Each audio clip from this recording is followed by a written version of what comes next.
vector quantity. Represents change in position of a point or a body with respect to reference point. What was our reference point? Our reference point was point A with direction to a particular side as shown as a B and as shown as a bar. That's why it is a vector quantity. Difference between coordinate of two points.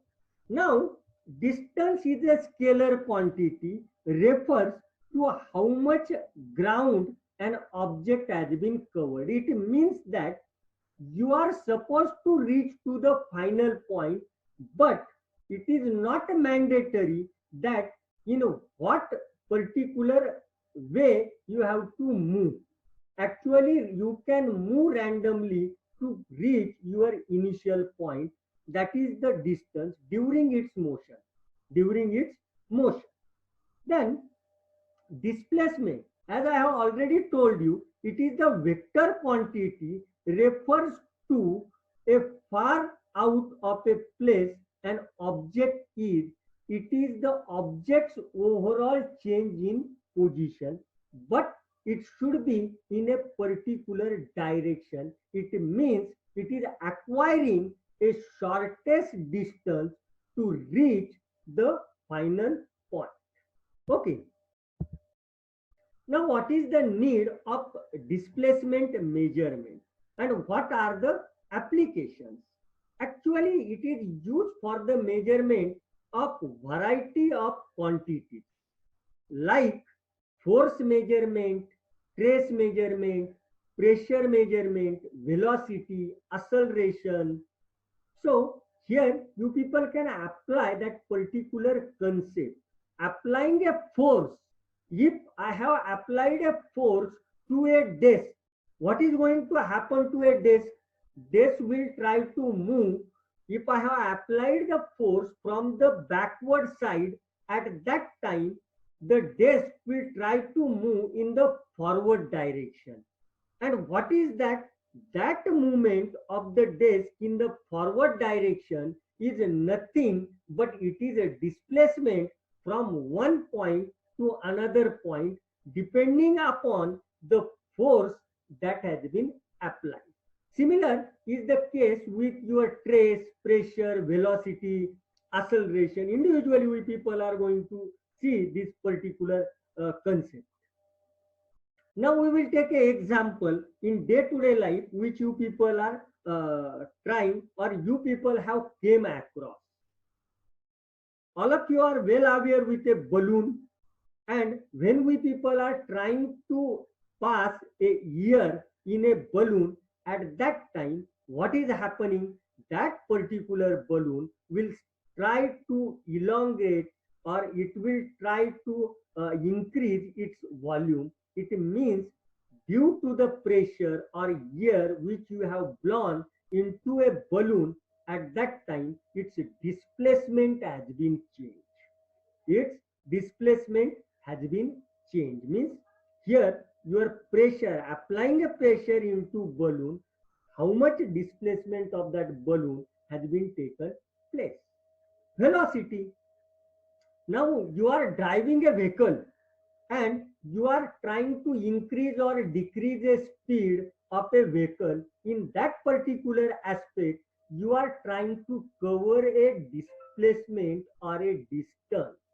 So these are nothing but these are some of the parameters that are somewhere related to the displacement.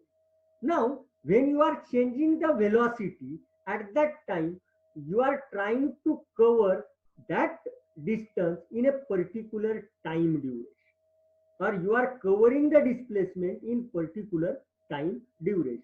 We have taken one example that to understand the concept of displacement, in that Bourdon tube is sensitive to the pressure and the structure of the Bourdon tube is like this. So this is the structure of the Bourdon tube. See here, this is the structure of the Bourdon tube. Here we people are applying a pressure. Now pressure will pass through this particular Bourdon tube. As you go on increasing, this Bourdon tube will try to move in the upward direction. This Bourdon tube will try to move in the upward direction. Now how actually it is moving, how actually it is moving, when pressure is applied, it will try to elongate like this. Means what happened, it has been taken, a displacement has taken place to move it in the upward direction. Okay, so here your displacement, here your displacement takes place, that displacement is sensed by the displacement transducer, and it has been generated, or that transducer will generate a electrical signal. Now how this electrical signal is generated, we will go thoroughly for this one, because what happens here with the Bourdon tube, you people are going to get the displacement, but actually it is not going to convert that particular displacement into electrical signal. For that electrical signal, you have to use a secondary device. You have to use a secondary device. What is that secondary device or secondary transducer? LVDT. If you connect LVDT core to the tip of the displacement transducer, due to the pressure, the tip will try to provide the displacement, and in proportion to the displacement, actually the core will generate the motion. So movement of core will take place, and it will try to generate a voltage across the output. Now what is LVDT? That we people will see as an secondary transducer. Okay. Now types of displacement transducer. So it is bifurcated, or there are two types of displacement transducer. One is your linear transducer.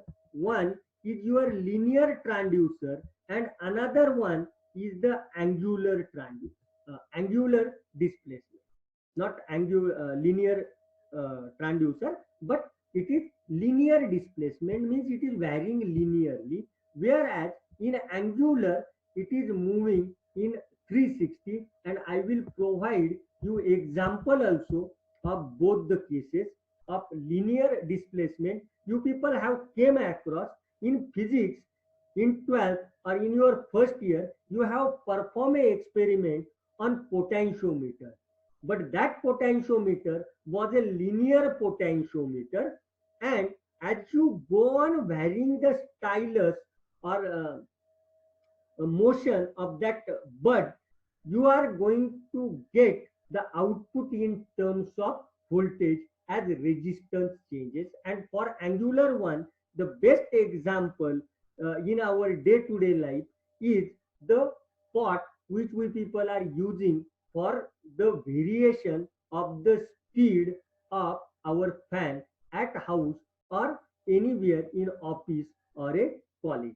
So these are the two different types of displacement. One is linear one and another one is your angular one.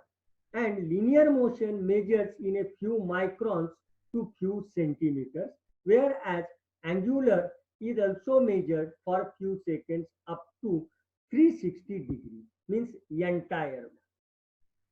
For measurement of a displacement type of a transducer, so what should be the selection criteria? What point should be taken under consideration to select a displacement sensor?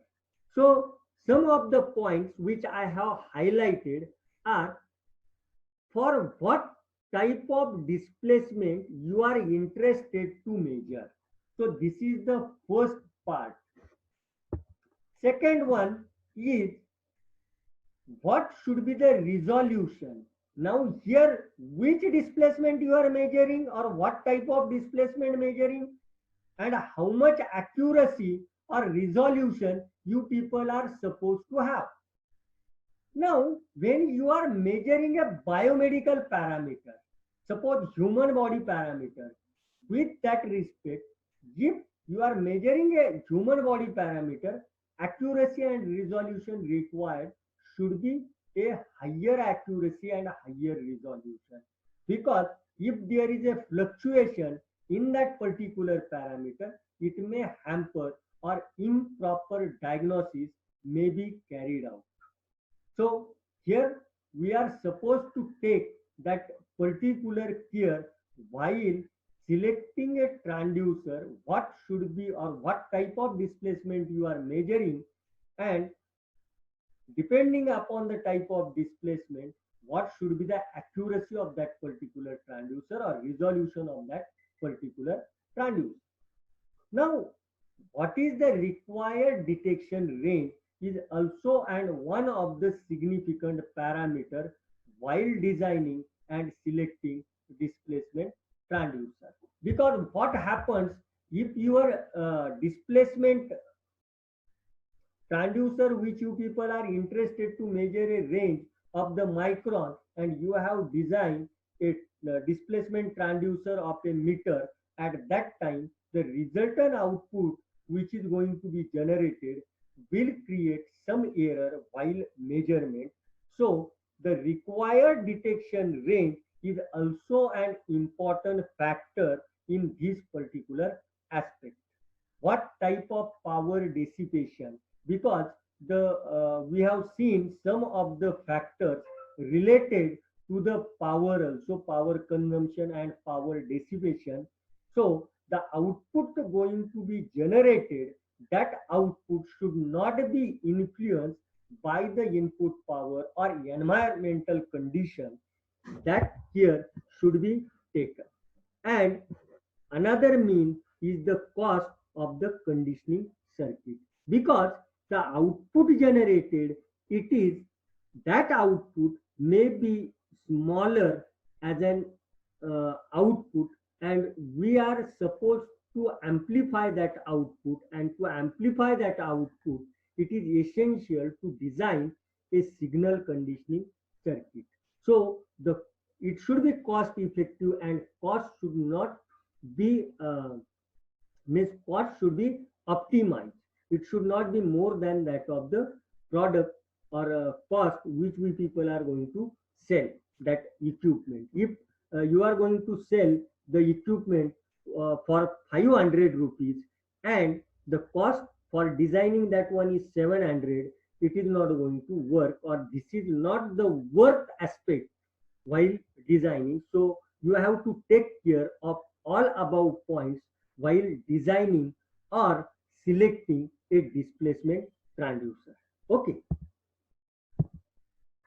Now displacement transducer.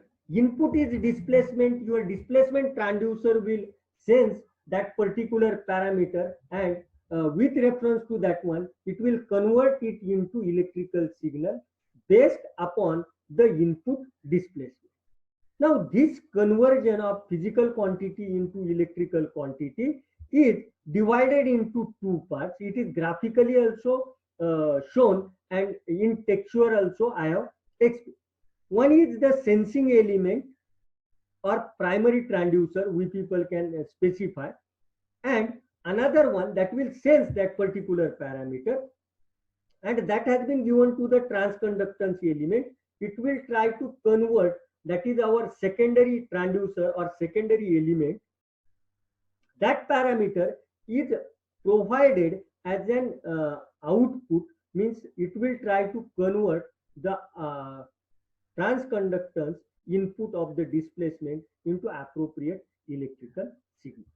Okay, so this is the concept for the displacement measurement for any when we people are designing any particular application. Okay.